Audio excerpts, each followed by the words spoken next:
Jannik Sinner explained his biggest crisis in the world of tennis. Jannik Sinner bowed out early from his bid at the ATP 500 in Doha. Could Mensik beat him? Yes. But it is still one of the biggest surprises of the tournament.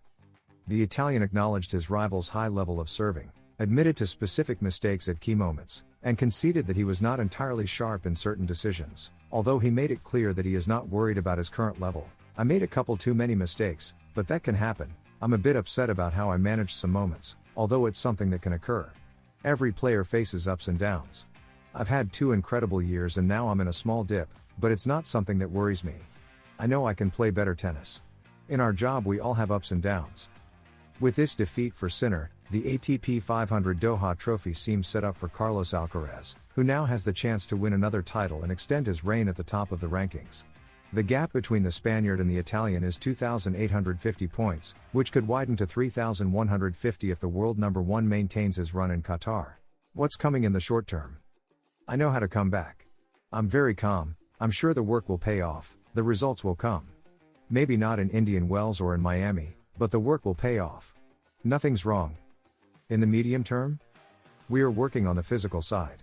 Now we have 2 weeks in which we can train well and refuel for the upcoming tournaments. I'm trying to find a good balance since in Australia I was a bit flat. In this match I tried to push a bit more, but here too I have to find the balance. And in the long term? One of my big goals will be Roland Garros, but that goal is still far away. We've seen that all players have suffered throughout their careers, although I wouldn't call this suffering yet, I've simply lost a couple of matches. I also have to remember what I've done in the last 3 years, in which I've won a huge number of matches and lost very few.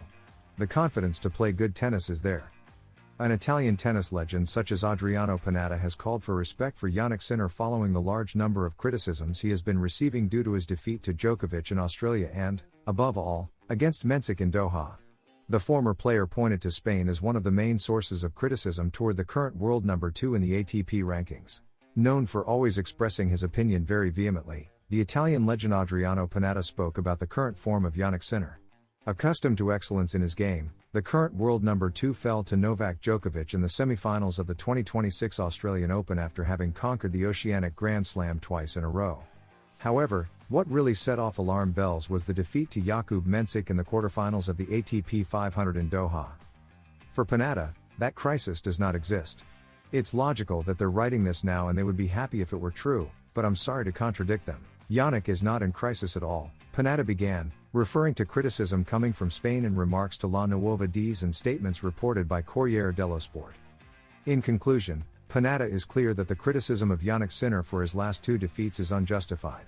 Someone like Sinner, who is world number 1, who has won everything in his career and was almost unbeatable, cannot be criticized like this for 2 losses, the former Italian player said about the run of results of the Fox.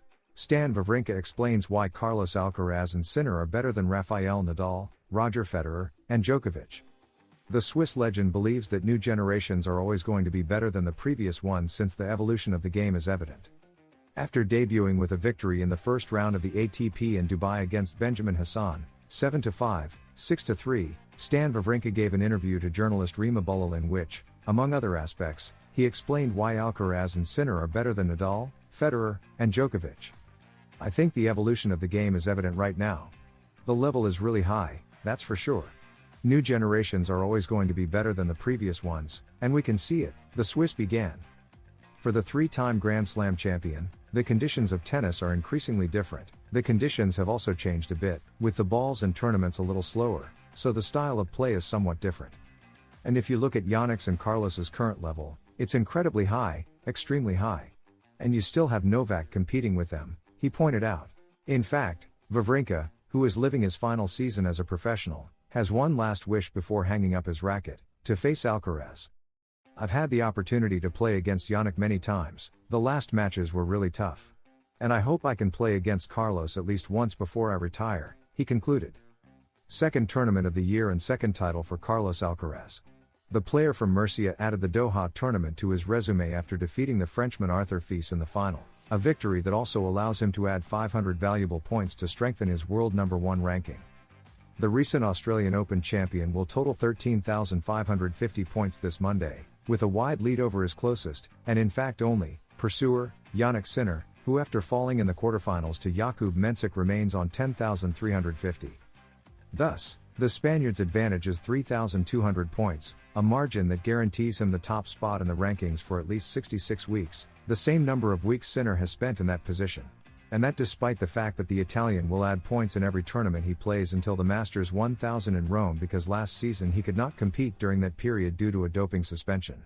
In any case, even if the Italian accumulates the maximum points until then, he will not be able to catch the Spaniard at least until the start of the clay court season. That is, even if Alcaraz falters in the upcoming tournaments, he will remain at the top at least until the end of the Monte Carlo Masters 1000, which ends on Sunday, April 12, and where the Spaniard defends 1,000 points as the reigning champion. After a week's break, Alcaraz and Sinner will experience, from March 4 to 15, a new chapter in their particular battle for the throne of world tennis. It will be at Indian Wells, where the player from Murcia defends the 400 points corresponding to last year's semi-finals, when he fell surprisingly to the eventual champion, Jack Draper. For his part, as already mentioned, Sinner does not defend points until May due to the doping suspension that kept him off the courts for 3 months, therefore he will surely add points at the end of March at the Miami Masters 1000, where Alcaraz defends only the 10 points from the second round reached last year, when he was surprisingly defeated by the Belgian David Goffin. After Alcaraz and Sinner everything remains the same, with Djokovic, 5,280 points, in third position, Alexander Zverev, 4,555, in fourth and Lorenzo Musetti, 4,405, in fifth. The only change in the top 10 is the rise of Taylor Fritz to 7th place at the expense of Felix Auger alias Syme, who drops to 8th. Arthur Fils, for his part, climbs from 40th to 33rd place, thanks to the final reached in Doha. Jannik Sinner spoke about last year's doping suspension scandal before his debut at the Australian Open. The Italian Jannik Sinner, the defending champion, said that the 3-month suspension strengthened him and that he arrives in Melbourne more relaxed. The break and the response. In 2024, Sinner was suspended for 3 months after 2 positive tests for an anabolic steroid. The tennis player explained that the substance allegedly entered his system involuntarily during a massage. A physiotherapist applied a spray to treat a cut. That episode forced him to pause his schedule and put him under intense media pressure. The World Anti-Doping Agency concluded that there was no intention to cheat, but held Sinner responsible for the actions of his team and imposed the sanction. About that moment, the player himself admitted, "It was difficult for me, but also for my family," a phrase that summed up the personal toll he experienced. The suspension expired in May and Jannik Sinner returned to competition with outstanding results. He was crowned at Wimbledon and at the ATP Finals, which allowed him to close the season as world number 2, behind the Spaniard Carlos Alcaraz. That resurgence confirmed his return to the forefront and eased part of the accumulated pressure. Looking ahead to Melbourne, on his evolution, Sinner stated, "The person I've become is much more mature in a way, because I see things differently when they don't go in the right direction. What happens on the court, in terms of results, is a bonus." He said that he now approaches the sport with a different mindset and maximum commitment. The Italian added, "Now I live the sport in a very different way, more relaxed, but I give everything I have." In his team, coach Darren Cahill has returned, a key figure in his development. About Cahill, Sinner said, "He's the man who has everything under control. He's like the father of the whole team." In the last edition, Sinner defeated Alexander Zverev in straight sets, and in 2024 he won a final against Daniil Medvedev. If he were to achieve a third consecutive Australian Open, he would join Novak Djokovic among the few to reach that mark in the Open era. He now debuts against the Frenchman Hugo Gaston, 94th in the rankings. As new advances emerge, the debate over the usefulness of anti-doping systems intensifies. The system is reactive. It waits. It discovers. It bans. But it often arrives late.